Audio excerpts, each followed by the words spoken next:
Hi, everyone. Really lovely to be joining you for this discussion. And thanks massively to Nina and Ayla for hosting this week. It looks like a fantastic, rich series of discussions. And I've certainly signed up for a few, looking forward to the recordings of those I can't make. And I'm speaking to you, as Michelle has said, from Ngunnawal country, where the wattle is just exploding. So it's absolutely beautiful and golden everywhere here at the moment in Canberra. And I also pay my respects to elders past, present and emerging. I've got a couple of slides just to sort of help keep me on track. Otherwise, I'll go off on a tangent or speak for longer than my allotted time, which I absolutely don't want to do.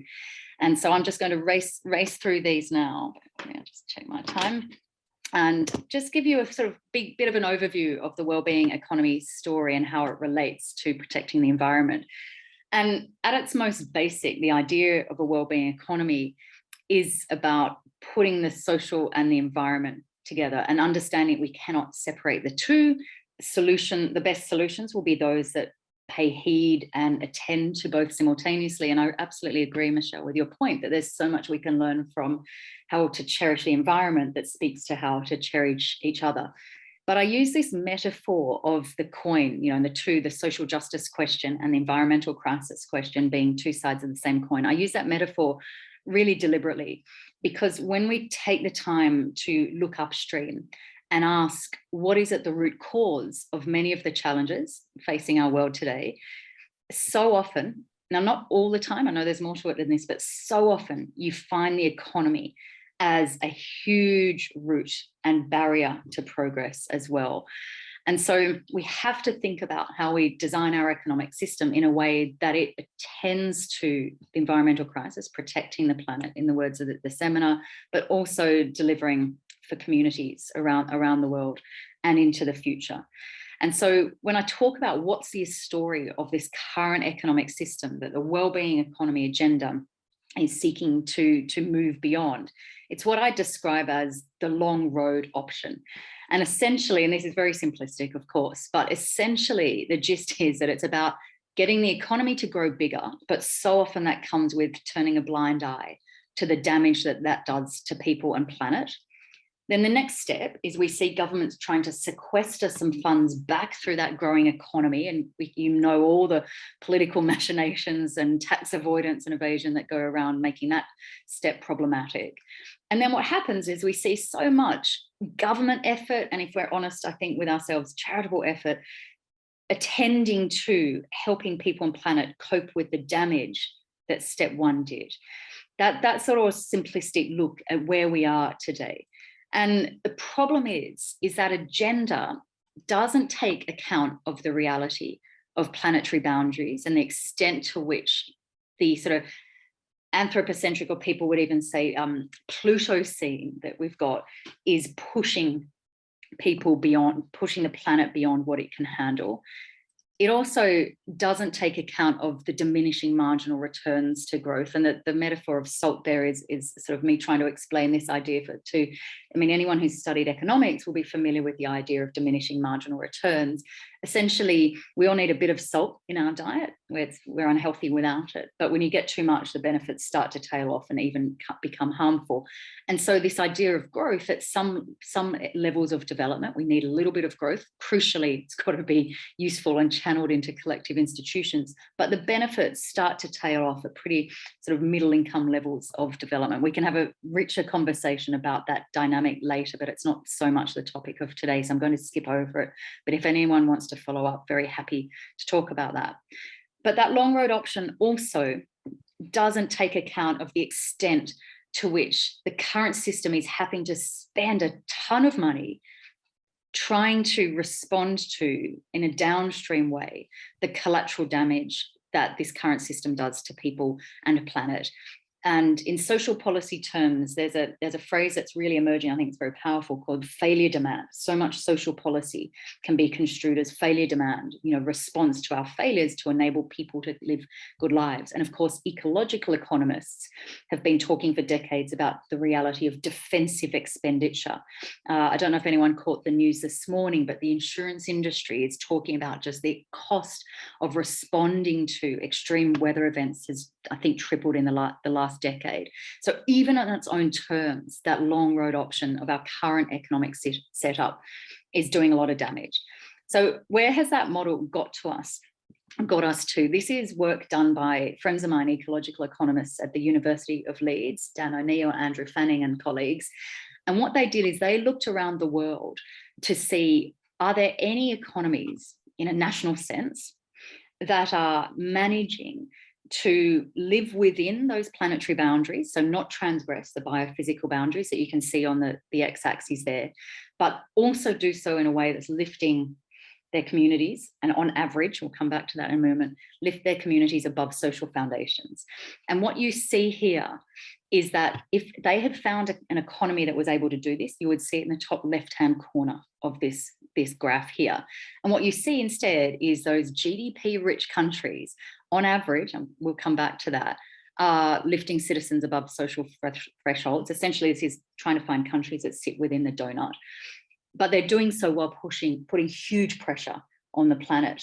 And then countries who are treading lightly on the planet are also not able to support each other. So you see that the richer countries are taking more share of their ecological room, which is essentially baking in inequality. We're essentially saying that other countries, our cousins around the world, are not able to meet their basic needs. We're baking in inequality until those in that top right-hand corner change their economic models. And there you have Australia up there, way up there at the top. Now, I emphasize the fact that this graph is on average, because I think what we see is when you look below, underneath those averages, and you sort of get away from the tyranny of averages, you see how much inequality within country is also undermining social justice and social progress. It also, of course, hinders political action on climate issues. So one example, we know the extent to which inequality and this consumerist idea of citizenship and inclusion is driven and exacerbated by inequality and adversity and individualization. That's going to increase pressure on the planet. We know that more unequal countries are those with a heavier environmental footprint, and I'd refer you to research done by folks like Tim Kasser in the States to evidence that, also Richard Wilkinson and Kate Pickett in the UK. We also see how inequality is driving political polarization, transforming the nature of politics, perhaps even, dare I say it, shrinking our horizons of empathy. And so that we have sort of narrower sense of compassion and care, and that is going to absolutely undermine action on climate change as well. And then also, the extractive corporate caption nature of our economic system has its corporate roots in who it is who's putting pressure on the planet. I talked earlier how people are saying maybe it's not the Anthropocene we should be talking about, but the Plutocene, in terms of these very rich individuals. And there's incredible research done by likes of Thomas Piketty and Lucas Chancel, but also Oxfam, who are showing that it's the very richest people, these sorts of industries, that are putting most pressure on the planet. So we need to attend to those inequalities, those structures of the economy, if we're going to have a fighting chance about protecting the planet.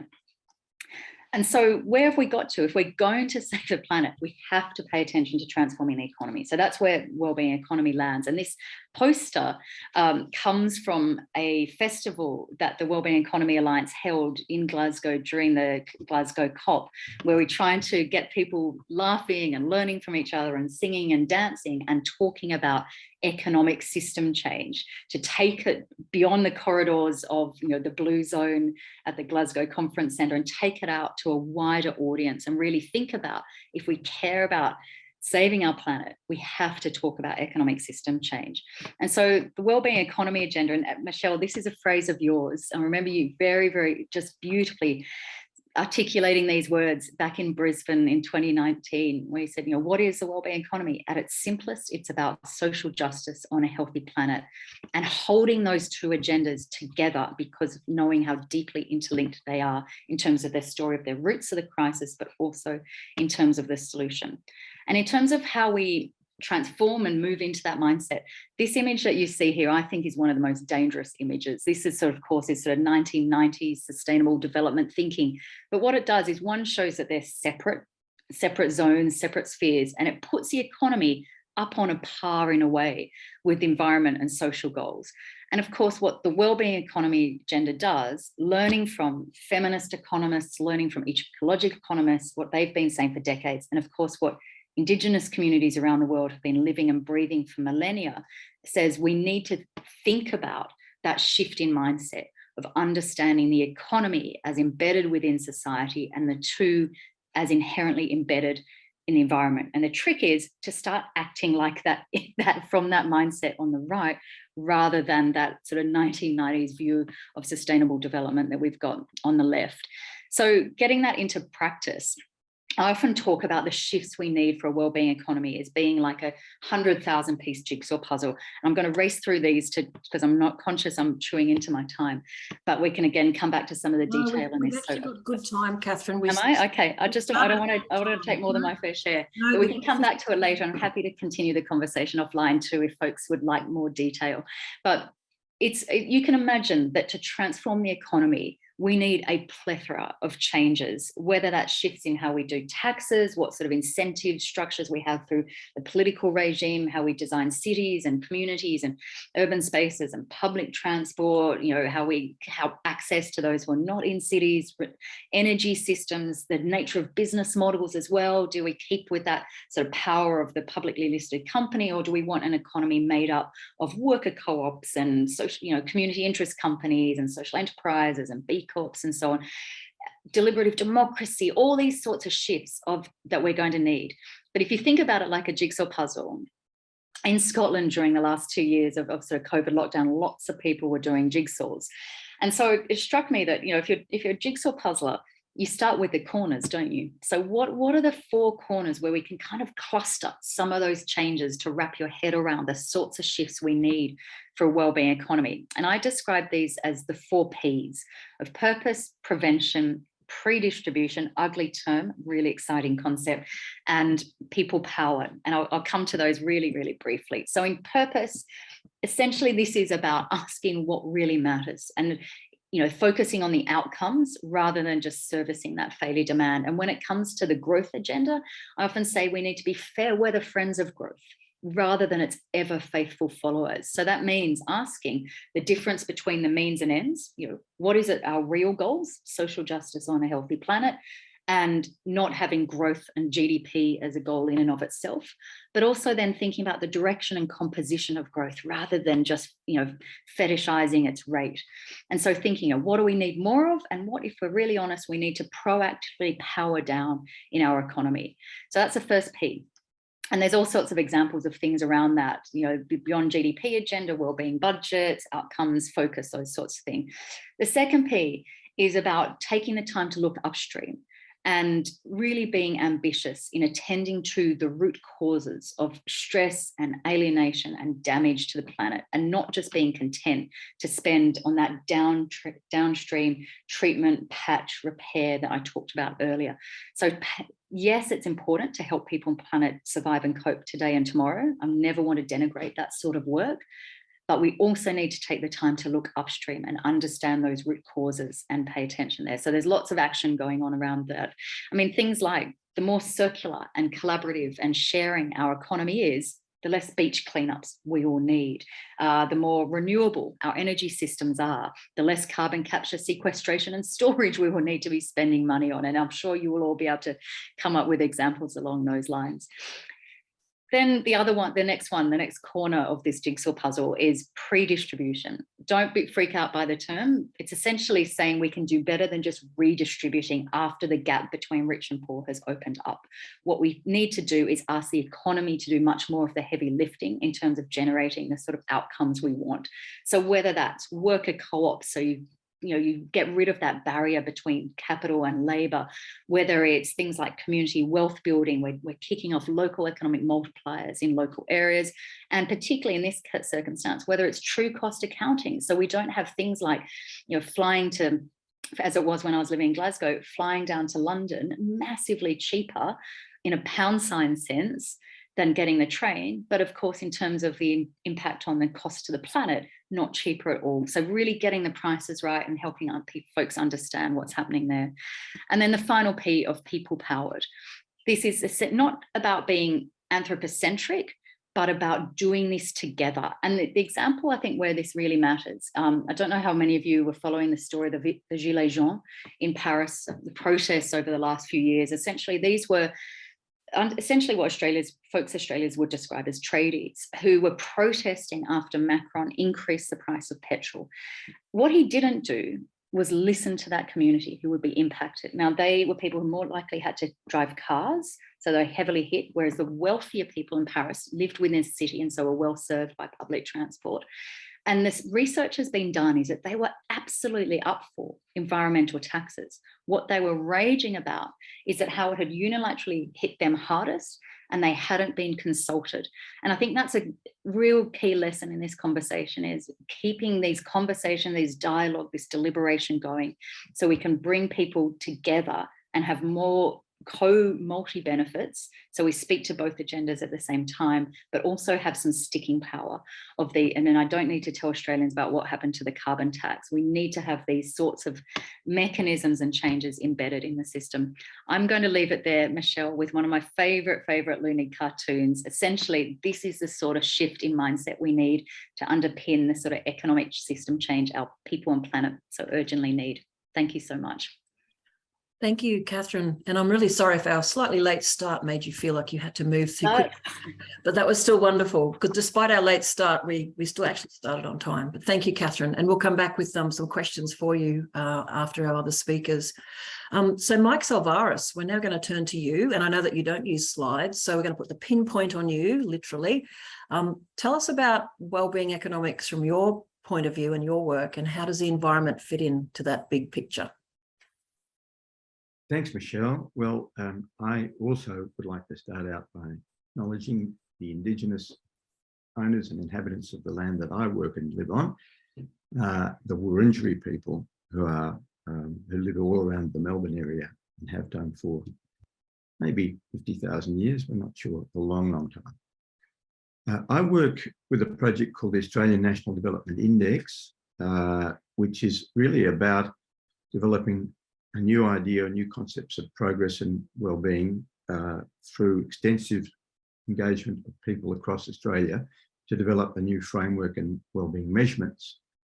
And currently, and very excitingly for us, we are working with the community and government of Western Australia to pilot this project at a state level right across the whole state, and over 2 years to engage directly with 100,000 West Australians to develop a new wellbeing and progress measurement framework that is built in to government, and that is the critical issue. And a significant part of all of that work, of course, in any notion of wellbeing and progress is economic. And changing the way we do budgets, changing the way we think about the economy is central to that. My background, I suppose, has been more in social justice, democracy, and human rights rather than specifically environmental. Now, Michelle has bowled up 3 very good questions to us to try to answer. And I want to do that in a fairly summarised way because of the time. The first question is, what does it mean to have an economy focused on well-being? Now, I would say that at the moment, this is very much an emerging but very powerful idea that is starting to gather momentum right across the world. So there isn't one absolutely precise definition, but I suppose the essence of it is to move away from the concept of the economy as continuous production of goods and services, individual consumption and materialism, the notion of progress as growth of wealth and wealth production rather than well-being. And to slot into that a completely different set of assumptions about well-being is obviously a long-term task, given the powerful hegemony, intellectual and conceptual hegemony of the current idea of what an economy is and what it's for. And I like to think of how we change that primarily in, or at least initially in, democratic terms. That's, I guess, my background or my bias.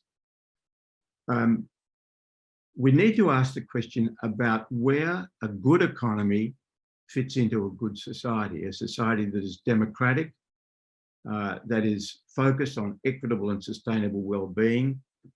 And as Michelle and Katherine have both said, social justice on a healthy planet. And I think that's a very good and apt way to describe what a new kind of wellbeing economy should look like and should have as its priorities.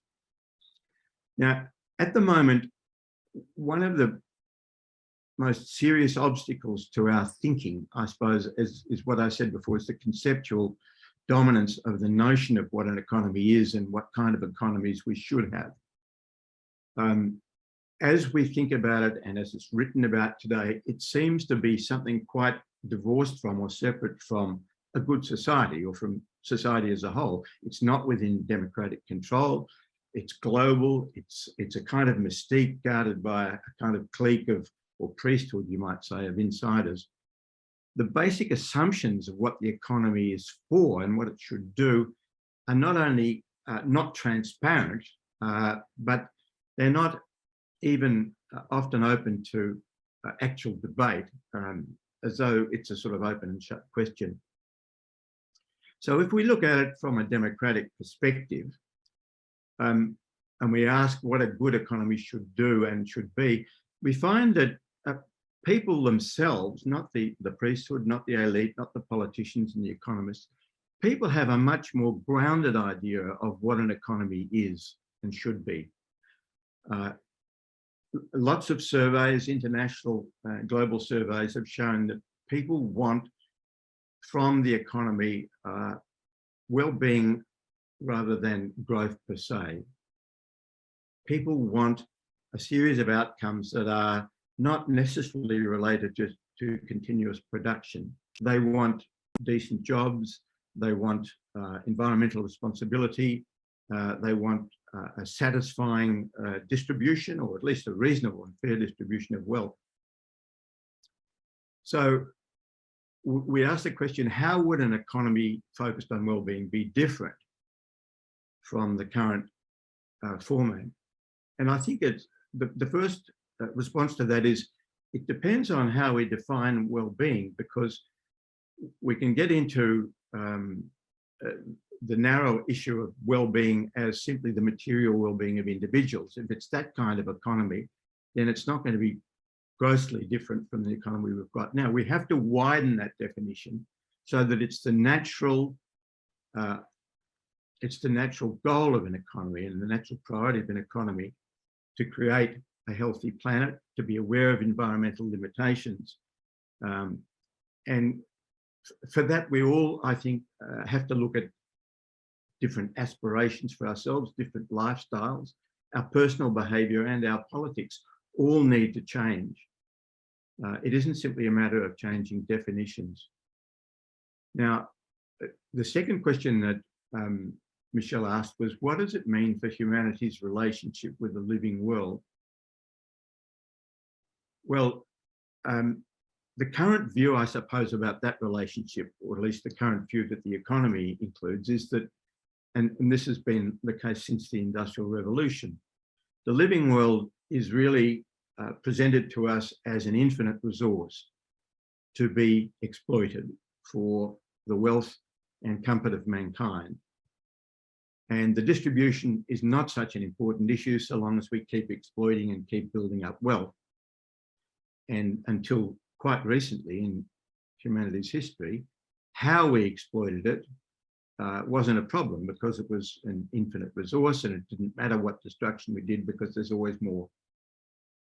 So firstly, I think what it means for us is we have to be all aware of the actual situation now. We have to become, and we are becoming, better educated about what is actually happening, what is actually happening as a result of climate change, what it's really doing. And we can't just keep pushing the evidence away as we continually do, or at least as our politicians do.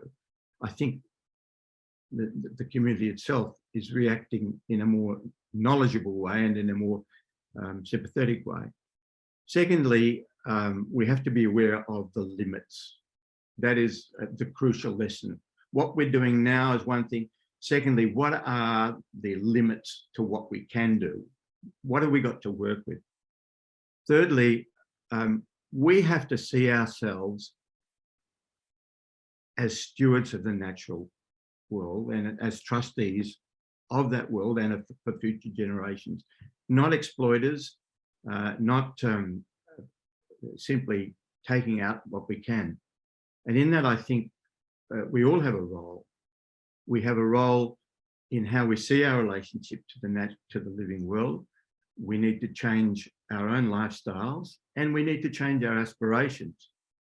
We need to change the way we think about what the economy is, how it's accountable, what it's meant to do. We must change that, because otherwise it will simply roll on. It is so well entrenched, it is so powerful as a concept. We need to introduce both greater knowledge and greater democracy and transparency into that. We need a new kind of politics in which human and planetary well-being are absolutely the central priority of government and of our organisational frameworks. And it's not a strange idea at all. In fact, it's a very old idea that well-being should be the principal focus and the legitimacy of government, especially democratic government. Governments, I mean, I think the Centre for Policy Development did some research only 2 or 3 months ago to show that that's what Australians think. If you ask them, what is the main priority of government? It is the well-being of people. And that's not a new idea. You can find it in Aristotle, you can find it in Thomas Jefferson, many other thinkers, that's what our political organisation should be about, to maximise the well-being of people and I would say the planet. Now, on the third question that Michelle has asked, and it's a difficult one, can wellbeing economics protect the environment?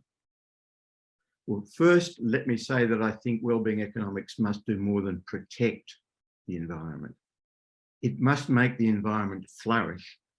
It must promote the environment, and all living life, all ecological systems need to be promoted and made healthy rather than simply protected from our depredation and our damage.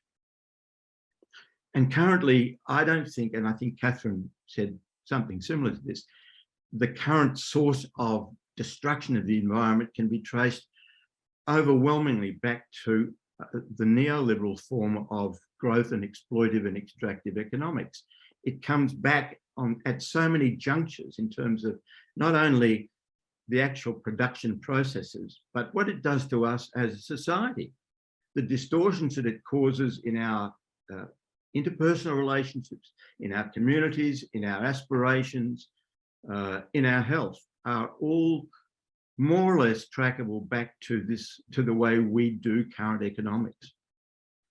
So we need to change that as a model, and we need to start by defining the goal of economics as being creating the goods and services necessary for a healthy planet and a healthy society.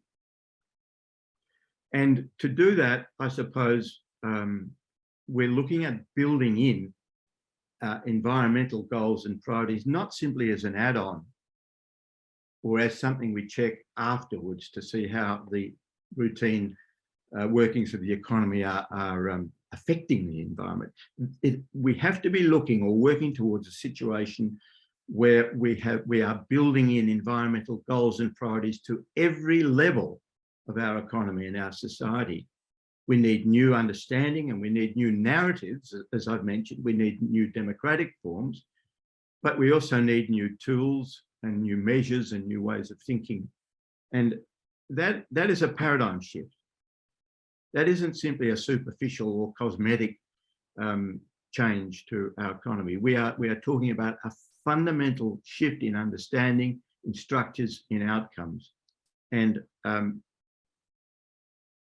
starting to break the hegemony of the way we think about it, the way neoliberal economists and their followers have defined our world for us, is really critical. And I'm delighted that every time I'm part of the Wellbeing Economy Alliance and Nina and so on, there is such a high awareness of the narrative and the conceptual basis of this. too often those of us who work in policy tend to say, well, we need a smart new policy. We need a new tool. What we're talking about is a fundamental shift that goes much deeper than that. I think Jacinda Ardern said at the World Economic Forum in 2018, much to the astonishment of her well-heeled colleagues in pinstripe suits, that what we're talking about essentially is a paradigm shift that will take at least 20 years. And I admired her courage in saying that, because a politician who even talks about a vision that will take 20 years is a very rare beast indeed. Thanks, Michelle. Thank you, Mike. That was an excellent and very thoughtful response. I love the way that you answered all my questions. I like it when people do what they're told. No, thank you, Mike. It was wonderful.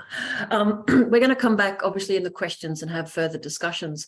And I'm going to be grilling people about these images I see around wellbeing economics that does place the environment next to all of those other human activities. So be on notice. We'll be chatting about the Andy circle of different indicators, as well as some other stuff coming out of Wellbeing Economy International. But thank you so much. And I'm now going to invite Gareth to quite literally be put under the spotlight. There he is. Hello, Gareth. How are you today? Very good, thank you. That's great. And I recall you don't have slides, so you're just going to have a chat with us. Is that right?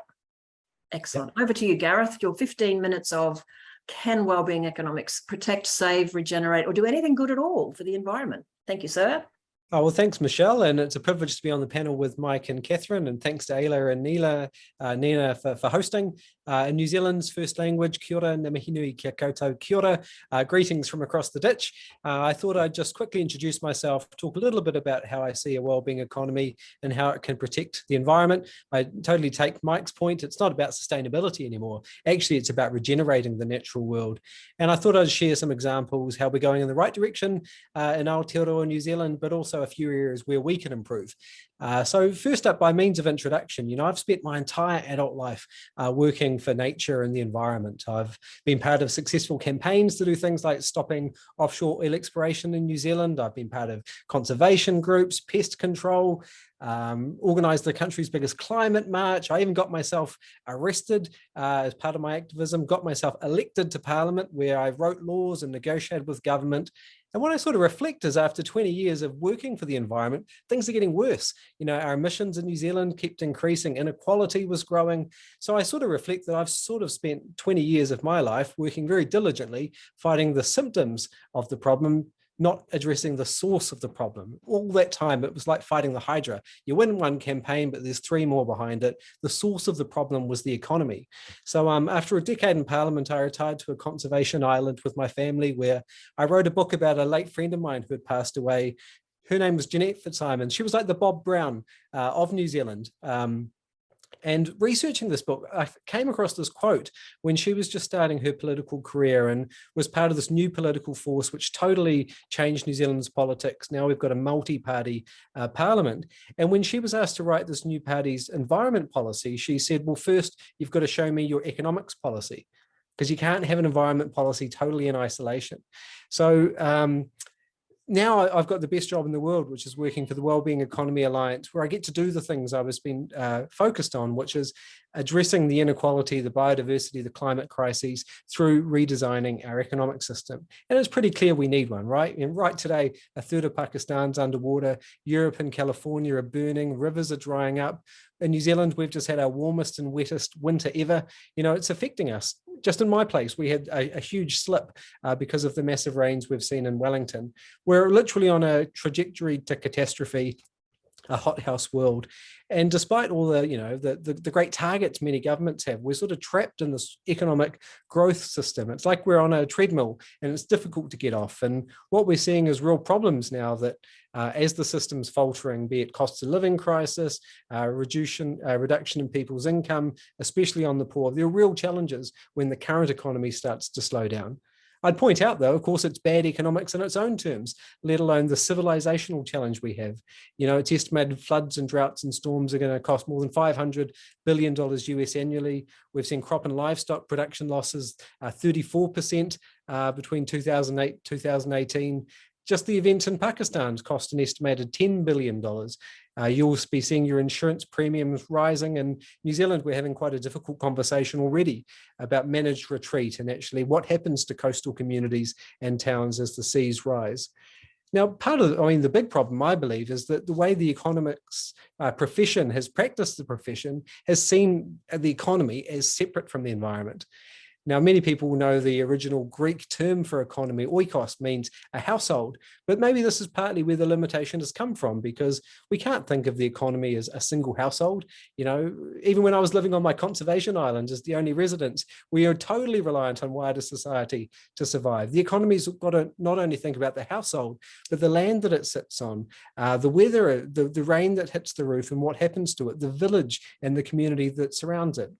One of the big examples that jumps out to my mind about the failure of status quo economics is maybe demonstrated by Nobel Prize winning economist Nordhaus. He was famous for his climate work, but was arguing that we could balance the economy and slow down climate action. He modeled some areas such as the fact that we wouldn't see economic impacts from climate change if manufacturing was happening indoors, for example, or that only relatively small sectors of the economy, such as agriculture, which I believe were modeled at 4% of GDP, because they were so small, wouldn't have a massive economic impact. But of course, take out the entire global agriculture sector and we don't have an economy or a society. So it's this growth treadmill that we've been stuck on. And of course, as Katherine quite rightfully pulled out, GDP is such a flawed measure of societal progress. You look at fossil fuel drilling, refining, the $600 billion in global subsidies, the use in cars, trucks, power stations, the healthcare costs of air pollution and climate change costs, cleaning up after extreme weather, that all adds to GDP. But someone biking to school with their daughter, except for the purchase of the bike, is totally missing from that picture. So we need a new relationship with the world and an economy that's focused on regenerating it. And this is where a wellbeing economy comes in. It flips around the purpose of the economy from growth as the raison d'etre, the means to deliver happiness or jobs or whatever it may be, to an economy that's in the service of people and planet, that operates within those planetary boundaries, that's so beautifully communicated in the donut economic model framework.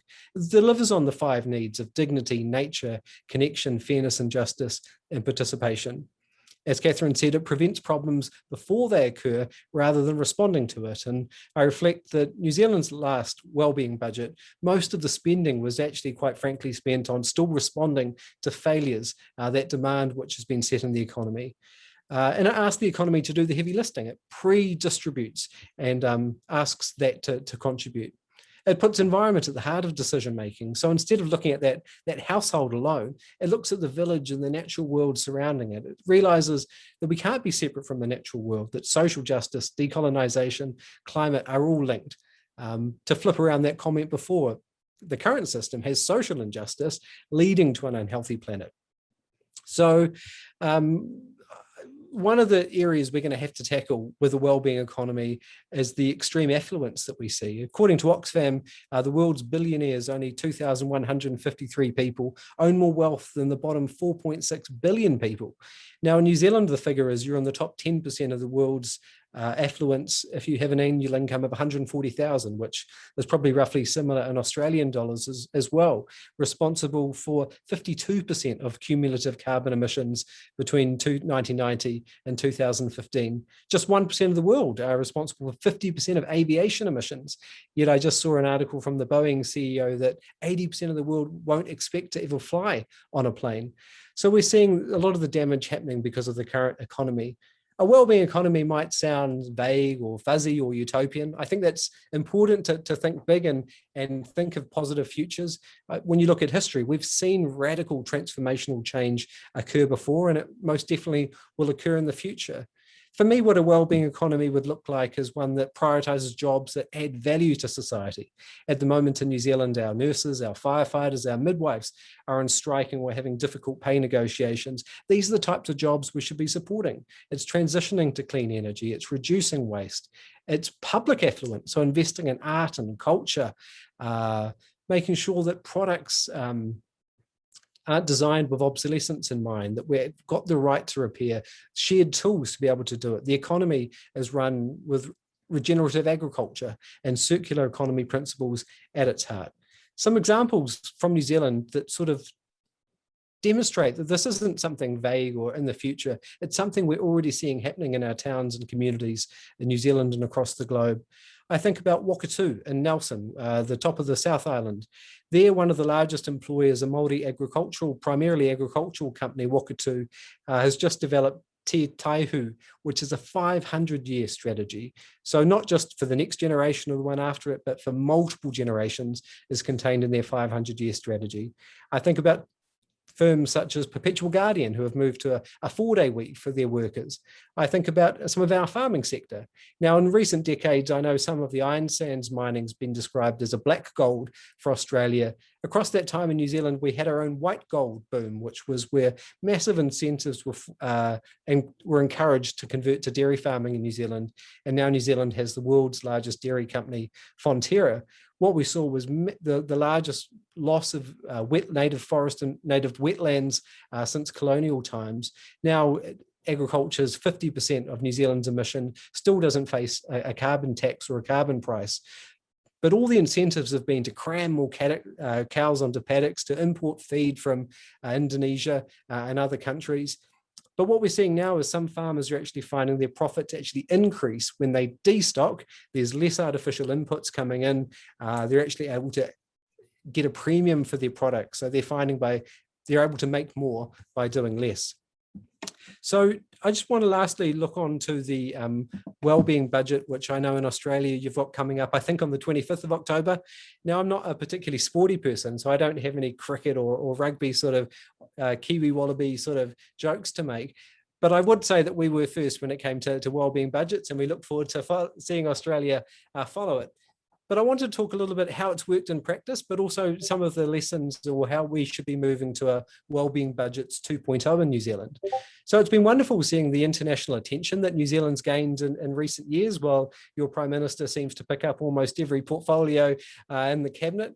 But our Prime Minister had this message of kindness, and the COVID responses grabbed some plaudits internationally. The wellbeing budgets from 2019 and the framework behind it has sort of acted as a bit of a global exemplar in the time of Trump and Johnson in the UK, and some of those keystone policies that I was so closely identified before I left Parliament, the end of offshore oil exploration and the establishment of a just transition unit. Here, the government's actively pouring support into communities, particularly in Taranaki on the west coast of the North Island, where most of the oil drilling activity occurred, trying to support the transition to new jobs for those communities, and also in the south, where the largest employer, aluminium smelter, looks like it might close. So we've actually actively put in place policies for a just transition unit. Now, what I wouldn't describe what New Zealand has at the moment is a wellbeing economy. We've got some wellbeing budgets. But what we are seeing is a slow start, a move away from that neoliberal orthodoxy which has dominated our lives for decades. It's kind of like a green shoot is sprouting between the cracks of grey concrete, or the quote from Gramsci, which is the old world is dying and the new world struggles to be born. We're trying, and we're making those starts. So when you look at our wellbeing budgets, how they first arose was trying to break down the silos between government departments. So multiple departments would come together to put in a budget bid rather than fighting each other. So a colleague of mine worked with, I think, 9 entities in sexual and family violence, bringing police and social services and others together for the first time, which was groundbreaking, as common sense as it sounds. The whole budget bid process within government changed. So we had a new framework called the Living Standards Framework, which was Treasury's advice as part of that process. There, the environment was one of 12 domains, but also one of 4 wealths or capitals. And we've seen our wellbeing budgets have different priority years. So the first wellbeing budget was focused on mental health and child poverty, and later wellbeing budgets we've seen other focuses such as benefit increases to climate change and later ones. Now, this is where I think we need to improve, because the wellbeing budget process has been a start, but it has been a real challenge when it comes to nature and the environment. Some criticism of it has been that we've got more than 100 indicators trying to reflect and keep track of how we're doing as part of wellbeing. but are they adequately giving direction for policy purposes, the indicators themselves? We've got a new climate impact policy assessment, which is a mandatory tool for new infrastructure spending or legislation in New Zealand above a certain threshold, but that's sometimes not been used in expediency, or some of that analysis hasn't been particularly robust. Also, our Independent Parliamentary Commissioner for the Environment at the end of last year commented on the gap between the rhetoric and the reality when it comes to the environment and nature. He very articulately made the case that the environment's not just one aspect of welfare, it's the foundation of the economy of our society and our culture. He pointed out that some economic terms have really changed the focus. So budgets are sometimes by their nature very short term. However, when the Treasury's discount rate of 5% is applied, what it has done is devalued future generations or the long term. So other countries such as the UK for their budget process have proportional discount rates depending on the time horizon you're looking at. New Zealand's used a very high blunt tool, which hasn't prioritised future generations. And then we've also seen the traditional role of Treasury trying to reduce cost spending, which is their traditional role, and a challenge that the data isn't there for the environment, and it can be complex and complicated worlds when you're looking at dynamic natural systems. So he's pointed out those are some disadvantages to nature within our wellbeing budgets. Hopefully lessons you'll be applying next month. But I guess the other biggest critique, I think, and where we need to change in New Zealand is this traditional mechanistic, anthropocentric approach where the environment as a domain or a capital, described now as a wealth, is sort of this traditional stock and flow model of economic modelling. However, from a Māori perspective, well-being emerges from relationships between humans and individuals and groups, and between humans and the non-human family member that enhance the life force and dignity of each other. In Te Reo Māori, the Māori language, there's a concept called whakapapa, which is family or ancestry. And in the Māori worldview, we can't be separated from the natural world. And in fact, that's been entirely proven by genetics, just how closely we related even to plants and trees genetically. So an alternate framework's been developed in New Zealand to the Living Standards Framework, which is called He Ara Waiora, which places Wairua, which is the Māori term for spirit, with Taio, the environment, at its centre. And this is where I think, we're going to see some of the most fruitful research and implementation of placing nature at the heart of our economies and delivering genuine well-being is through embracing Indigenous terms. So in Latin America, Buen Vivir, or post-extractivism, Ubuntu in South Africa, and in New Zealand, He Waiora. In New Zealand, we've got a leading Māori academic called Jason Meeker, who's proposed a Māori theory of value, which he calls manahau. So this combines mana, which is the Māori term for power, authority, and dignity, with ho, which is the vitality of people, places, and objects. So he argues that Indigenous concepts of value centre on collective well-being rather than self-interest, the we versus the I, have a spiritual and material elements and that conception of the long term. You can see a few elements how this is played out in practice in New Zealand. We're now seeing an entirely New Zealand jurisprudence or case law emerging. For more than a century, we've followed, the British model. We're seeing something truly New Zealand emerge because of Indigenous concepts. We're seeing legal personhood enshrined in law for natural bodies, which has been pioneered by particularly the Wanganui River and the North Island's west coast. And now we're seeing increasingly co-governance where Māori entities have a 50% control or ability or stake in natural bodies, be it conservation, and increasingly coming to resources such as massive water reforms we're seeing nationally. So that, to my mind, gives me a lot of confidence that after 20 years of battling and maybe winning slowly, we're seeing a change. We are seeing this new wellbeing economy grow, and I believe it's going to come from Indigenous worldviews that puts nature at its heart. So thank you very much for the opportunity to contribute today. Kia ora koutou. Wow, thank you so much. That was very exciting. I have to say, as an Aussie, we have always looked across the ditch at Jacinda Ardern with a little bit of envy, particularly at the time when the contrasting Prime Minister in Australia was not quite so effective or useful. However, there's a bit of hope now that the new gang will do better deeds, but let's see. But look, I really want to thank all three speakers for some really excellent and thought-provoking discussion. We've got heaps of questions coming through. So what I'm going to do is put my DJ hat on, my Zoom DJ hat. I'm going to run through all these things and see if I can make them spin and blur together. So I'm going to group some questions. But we'll just start from the beginning and see how we go. We've got about 25 minutes, which is really lovely. So bear with me. I'm back on my computer. Fingers crossed it all works, and we'll see how we go. All right, so we've got lots of questions, and I'm trying to pull a couple together here and there, so they might be kind of jumping from topic to topic. We've got a good question from JP and Jeff about corporations. So JP has asked, on the plutocracy front, is multinational corporate ethics an oxymoron? How might a change of heart be possible in industry, those 90 companies in particular, in your view? And Jeff made some comments about how the pandemic obviously saw governments respond really quickly. And he said the corporations and the wealthiest are doing the most damage to the planet. But at the same time, the pandemic has actually increased their profits and power. What do we do about that? So perhaps the general question is, in your view, what can wellbeing economics offer in terms of controlling, managing, capping these corporate control and corporate wealth issues? Maybe just to speed things up, I'll just pick on you by name rather than wait for you to all look at each other. Gareth, what do you think? Well, I think the answer has to be what Katherine described as people power. And this is where we've got to democratize our economy and some of those decisions. It's something we're not doing well enough in New Zealand. We've got our first participatory budgeting process when it comes to some big water investments in Auckland, but we need to apply that further across the economy.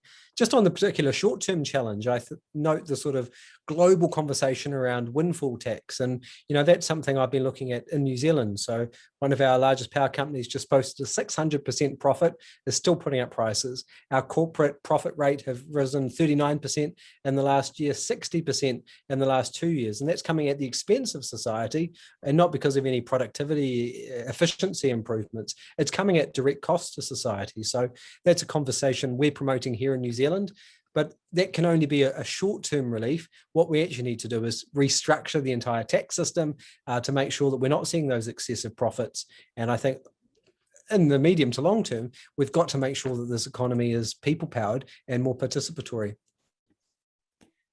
Michelle, can I jump in on that while you're muted? Yes, I was muted and talking to you, but yes, please, I was about to say, Katherine, what do you think? I love these questions, and I would love for us to speak to another sort of couple of hours on this, because to be really honest, to Jeff and others who are asking these questions, to me, this is one of the next horizons of this conversation.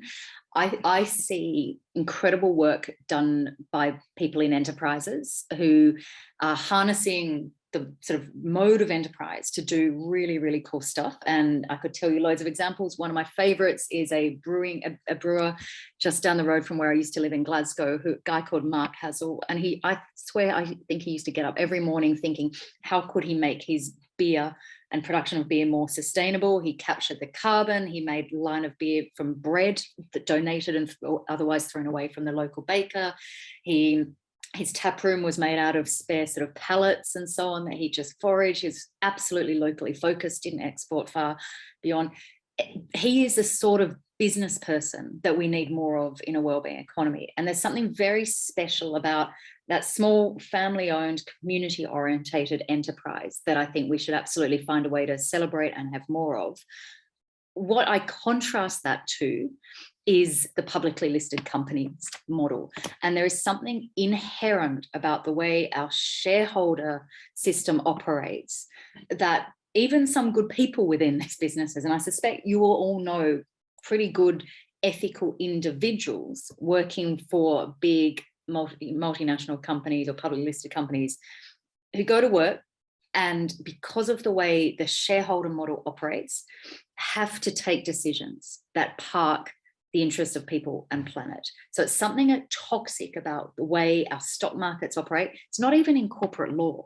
There's been research done looking at corporate law systems around the world, saying there is not even corporate law, this idea doesn't push companies to elevate shareholders above others. So it's the way it operates, its culture, its mentality, it's the level of churn, the fact that CEOs might get sacked if they don't keep shareholder profits high. So it's the way it operates rather than even the infrastructure underneath it that's problematic. And to me, I don't have the answer.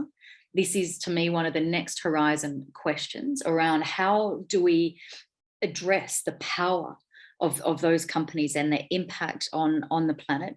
I think the idea of corporate ethics, yes, probably is in that context an oxymoron, because you could do really, really good stuff. And I'll be honest, I did my PhD about 20 years ago looking at Rio Tinto, and I haven't been following them since, so I know they've done some pretty shocking behavior, but I've been away. But at the time, I saw Rio strike some pretty decent agreements with local communities in the Pilbara and up north, and say to the Mirarr communities in Jabiluka, we won't mine until you're up for this. They did that though because their reputation was at risk, because their investors were hassling them, because of, remember all the mobilization in the late 90s around Jabiluka, they had, you know, their investors were pushing them, because their staff were worried. So there was a very clear business case for what I saw as some fairly decent activities at the time, with a big caveat, I know they've regressed, I think, since then. So all those good people within that company who probably were doing that for the right reason, they had to frame it in the business case. So corporate ethics, I think, dissolves because it has to, speak to the business case. Now, you can get good impacts when you align with the business case, but you don't want to have to do that. That's why businesses that have purpose in their DNA, such as social enterprises, community interest companies, sort of worker co-ops, they're the sorts, so it's about the model of the business that really matters. That's a way too long an answer when you've got so it's wonderful. I'd love to keep talking about that. Yeah. So, and anyone who has ideas, please ping them over to me. I'd love to read more and learn more from what people are doing. And now I know you're enthusiastic about the corporate stuff, then let's definitely have a future workshop and discussion about it, because as a lawyer or a recovering lawyer, can I just remind people that this is actually what collective action in our governments and regulatory systems are meant to do. Use shared ideas to create the rules for our society. And as we know, one of the reasons our economic system is so powerful is it protects those vested interests, and they are literally writing many of the laws that protect their interests. So there's this, and this isn't new. This isn't 20th century. As someone who's now dabbling in legal history for the book that I'm writing with an Indigenous elder called Mary Graham, you explore that the legal system has perpetuated and protected the elite since the beginning of time, and particularly for at least 1,000 years. So challenging the corporate power is definitely about building alternative models, showing off these awesome business folks, promoting cooperatives, B Corps, whatever we want. But it's also about taking strong action as a community to rein in the buggers. And I think we know here in Australia, when we had the banking inquiry into the terrible behaviour of the banks and the financial system, we still don't come out with many regulatory approaches to hammer them down or to contain them, and it's inadequate. So we really need stronger governance and rules. But that's my little post-lawyerly rant. If you don't mind, we might keep moving, unless, Mike, you've got any burning desire to add to those already excellent comments from Gareth and Katherine. Might jump to a topic closer to your work in WA, but up to you. No, I think that they've captured it very well. I would have said the democratic solution's probably, in the long run, the only one that's going to work. Thanks, Mike. So we've also got a lovely question here from Bronwyn about, and it's linked to ideas around measurements and metrics. So she's asking, I appreciate your important work on better metrics, measurements and indicators. Are you also pointing to the crucial importance of yet both of you are actually pointing to the crucial importance of much more elusive change connected to identity, spirit, ways of being. These strands of work often seem to pull in different directions.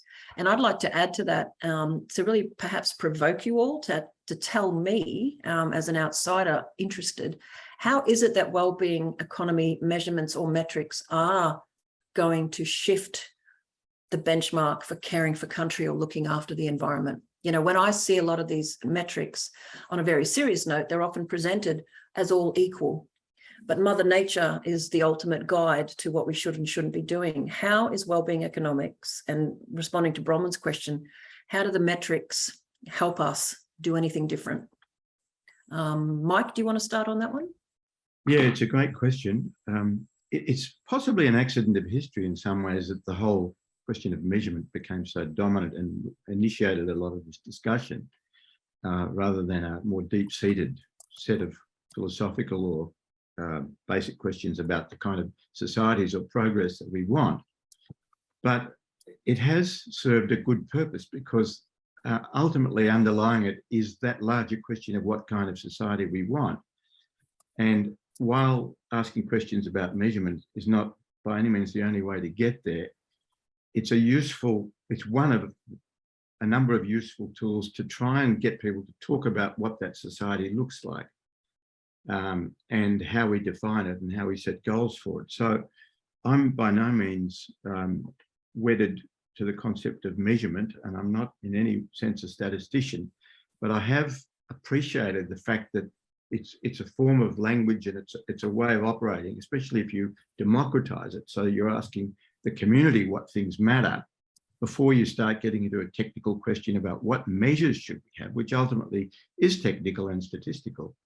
So I would therefore qualify the emphasis on measurement by saying, well, it is useful if it can be democratized and made accessible as a way to define the changes we want. And after all, unless you can define in a concrete way what the alternative society looks like and what key features are that you want to change to, you can't really just go on complaining about the existing model. So if you see measurements in that way, I think it's much more helpful, and they can then become a concrete tool that works with other forms of change, that gives ammunition to advocates of change, because at the bottom, if the statistics have integrity and the measures are correct, then they are strong evidence.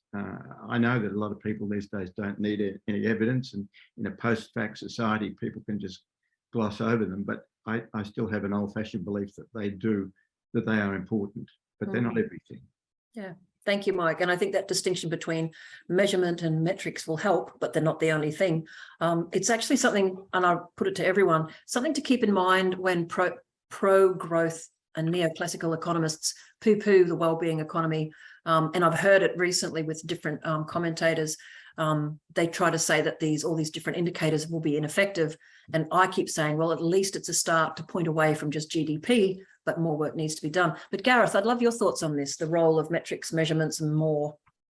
Well, I couldn't do any better than read out the comment on the chat from Simon, which is not everything that matters can be measured, Albert Einstein. Look, I think it's an area, I'm really interested in action, right? And seeing how close to the precipice we are and how fast we have to move. We can't wait for perfect data or perfect measurements. We need to make sure that the data is actually informing decision-making, not just tracking bad decisions, actually informing good decisions. I think they can be an excuse for inaction, but it can also be a powerful tool for accountability. So one thing I'm eagerly awaiting in New Zealand, we passed an amendment to our Public Finance Act a couple of years ago, which is for the first time going to require the government to report on wellbeing outcomes. So we've had a number of wellbeing budgets now. Now I'm trying to separate wellbeing budgets is not a wellbeing economy. It's a start and a process to get there, but it's going to be a tool to hold the government to account. And, what we don't want to see is well-being washing, like greenwashing, which is we actually need to see these positive change, and you actually need to see those measures and indicators tick upward. So that's something we'll be interested in sharing with you, come November. Excellent, thank you. Katherine, any thoughts on you're on mute? Yes, loads, but in the interest of getting more people's questions in, I'll hold back.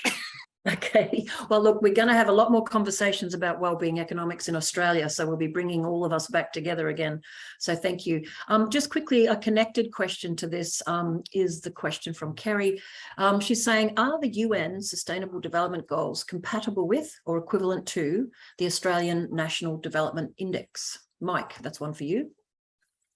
Yeah, absolutely. I mean, in a sense, our grouping of those measurements preceded the SDGs. I mean, we've been working a long time, and the sort of framework that the OECD and the Better Life Index developed also is one of our models. But the SDGs cover almost all of what we would regard as, I guess, areas of sustainable and equitable well-being.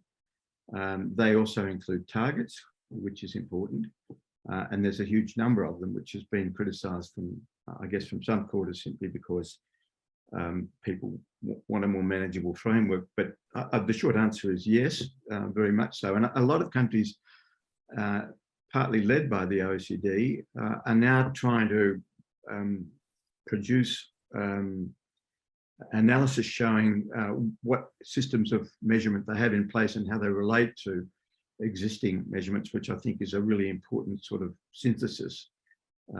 So yes, there is strong alignment. Thank you. I've got a couple of really good questions that all interconnect with ideas about new narratives or how do we communicate about the wellbeing economy. So I'm just going to pluck some bits out. So someone's asked Gareth, has anyone done an analysis of the public dialogue response to Jacinta's wellbeing economy budget? It might be informative for myth busting in Australia. So hold that thought, Gareth. Andy has asked Katherine, I think, how do we show that the fundamental shifts we're talking about here can help advance the well-being of people everywhere? So in the term around the new narrative, how do we shift its meaning? And I think it's a reference to, the current economic system has shown significant material changes to people's lives. How do we show that the well-being economy is also good for people's lives? So that's one question. And then the final one, actually, that one's already there. They're very similar questions. So we might go to Gareth first. The public discourse around Jacinta's promotion of a wellbeing budget, how did that go? What should we pay attention to? What do you think, Gareth? Yeah, no, I'm not aware of any research. I think it would be quite valuable, and it might take an Aussie academic, not a Kiwi one, to actually do it. I think it would be valuable. And I think, as I said before, the government's open to criticism of potential well-being washing. This report I mentioned as a result of the Public Finance Act, I think will be quite a crucial milestone on that journey. And, our Prime Minister has faced a little bit of flack, particularly this year with the cost of living crisis, which is affecting, every country in the world, I believe. But she's really stayed strong that she's not trying to resile from the ambition. And she's been very strong making comments that we're not going to apologise for setting these ambitious goals, even if we haven't been able to deliver on all of the measures potentially promised. But I hope we can see that research. That's interesting, though, and something that we don't talk about a lot, perhaps because we've had an absence of it for a decade in Australia, but the actual integrity of a leader and that continued, resolute decision to just keep talking about this thing they want to change to, even in the face of criticism, rather than flip-flopping across policy or continuing to greenwash. Thanks, Gareth. And I myself have forgotten the question I've put to Michelle, can I come in on that? It's quite, just to say, I'm having the strangest experience here because outside I can see these two chaps laying a shed load of fertilizer and then using some electric machine to blow little bits of leaves off the footpath. It's just the contrast between the discussion we're having here and what I'm. That's definitely the fossil fuel economy and things like leaf blowers. There's so much that just, if aliens came to Earth, they would. It's like this metaphor of sort of the juncture we're at. Hey, what's on my Zoom and what I'm seeing out the window. But I wanted to, Amy, absolutely. What's happened to a bit of elbow grease? It's not the same of the question around Jacinta's budget, but I can tell you a bit of the story of what happened in Scotland. There's been a sort of community really pushing, and I'd say perhaps more from the grassroots in Scotland than it had been in New Zealand. And I suspect that may give it a bit more staying power if Jacinta loses the next election. But it's still, the agenda has been taken up in Scotland. The Scottish government has an explicit statement as its purpose to create a wellbeing economy. It's got something called the National Performance Framework. Government agencies really supporting pro-social businesses, really putting its shoulder into the circular economy.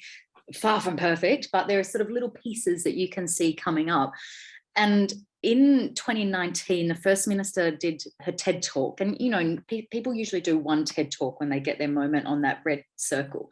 And she chose to talk about the wellbeing agenda, the wellbeing economy agenda, and particularly something called WEAll, the Wellbeing Economy Governments Partnership, that Scotland just about 6 months before, had launched in a tiny little breakfast session. Mike was there at the OECD forum in South Korea with Scotland, New Zealand, and Iceland. And so it still felt very fragile.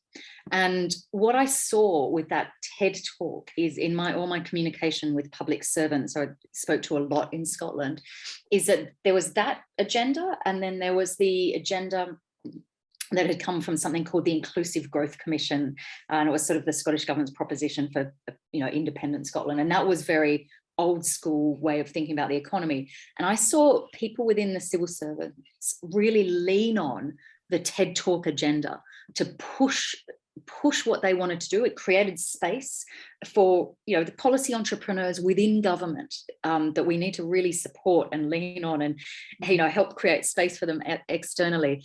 And so it just as a little moment of how significant political leadership can be in terms of creating space for folks who are change agents within government. And I hear business talk about it quite a bit. I think we don't want to rarefy and over romanticize the significance of it, or certainly not, genuflect to it too much. But I do think these things for certain audiences really, really matter. And I certainly saw how it really created a lot of space and upped the ante in terms of this agenda in Scotland. It's worth a watch too. It's only 10 minutes long. So have a wee look at Nicola's TED's talk. I'd love to chat Andy's question ever so briefly, because I know there's other really good questions to come.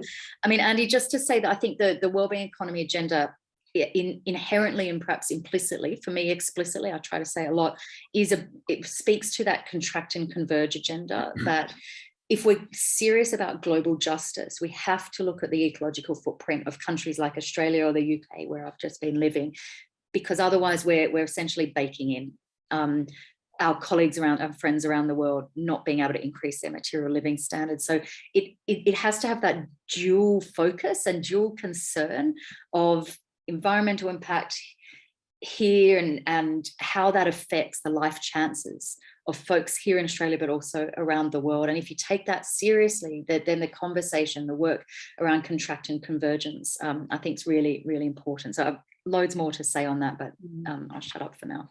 No, don't say that. Thank you, Katherine. That's excellent. And contraction and convergence, if you guys and girls haven't heard of that, we can feature some more discussions about it. It's a really brilliant model. I was introduced to it years ago by a climate scientist, and it's the idea of saying that we have to contract things, but we then have to make sure that it's fair across populations and spaces and people, and then we converge so that we're all working towards the same goal. But some folks might be allowed to have a little bit of growth because they're starving to death, and other folks have to shrink down a little or degrow. So it's a complex model, but it's one of the fairest ways to look at how over the last 500 years, some countries, some peoples have had a lot more than others because we've taken it from them, and so-called development has been unequal. So thanks, Katherine. Mike, did you have any comments on any of those topics? Otherwise, sorry, I don't want to disregard. Do you no, just a quick response coming from what Gareth was saying. Yeah. I'm very interested in, Michelle, that we in the WEAll Australia Hub are very interested in testing out what people think about the link between the economy and well-being, and thereby providing the basis for support for a wellbeing economy. And I said earlier in my talk that there are a series of questions that I'm very interested in pursuing about what people think an economy is, what it's for, where it fits in a good society, in a democracy, in the concept of broader well-being for all, and so on. And I suspect strongly from the small amount of research that has been done that we would get very positive responses from ordinary people in the community who are expressed in language because they're never able to participate because they're excluded and disempowered from the debate because it's always in formulaic and eclectic academic terms. People feel totally locked out of any discussion about what in the hell the economy is doing, what it's about, how could we control it. They're taught that it can't be controlled, it's too big, it's global, and all of that. Whereas I think a first step for us to democratize this whole question of a wellbeing economy is to try and get that support and understanding of what people think. After all, the economy is, as Katherine's diagram showed, it's a part of the society. It's there to serve our societal purposes. It's not something of its own. So I'm really looking forward to doing that, and we're going to be able to do it in Western Australia at a scale which I think will mean that it'll be very useful nationally. Yeah, and Gareth, hopefully we can pass that on to you as well, because absolutely. you need that. And once some of those methodologies are set up, it's not hard to connect that even to a group like NINA that is not resourced or funded, but reach out to its audience and members, etc. So thanks for those comments and discussions, folks. Got time for probably just one or two more sharings, and then we'll start to wrap up. Actually, what I did want to mention is some of these questions relate to the narratives and how we communicate about things. I just wanted to plug for all of you, a couple of months ago, I think it was in early July, NINA had a narratives week, which was all about how do we communicate and talk about and tell new stories about the new economy. It's absolutely brilliant. All of the recordings are online on our website, and we're about to take a second step, which is shortly we'll be sending out an expression of interest to see who wants to come and work with Digital Storytellers Group to start becoming storytellers inside the New Economy Network, like anything that you're interested in, but how do we all forge together in our egalitarian way of working to be storytellers, to communicate about the good stuff and challenge the bad stuff. So just wanted to give that a plug. I have got a lovely parting sort of couple of comments. Maria has written, I think sometimes it would be good if people listen to older people about the simpler way of living. I'm paraphrasing it, and I think it's a nice reminder. For me, I'm 52, and if I think about how my grandma used to live and how she was growing up, it's a very different way. And I think some folks in my age group now are lucky because we are connected to kids today who are very digital, but people who did have a simpler way of looking at the world and engaging in the economy.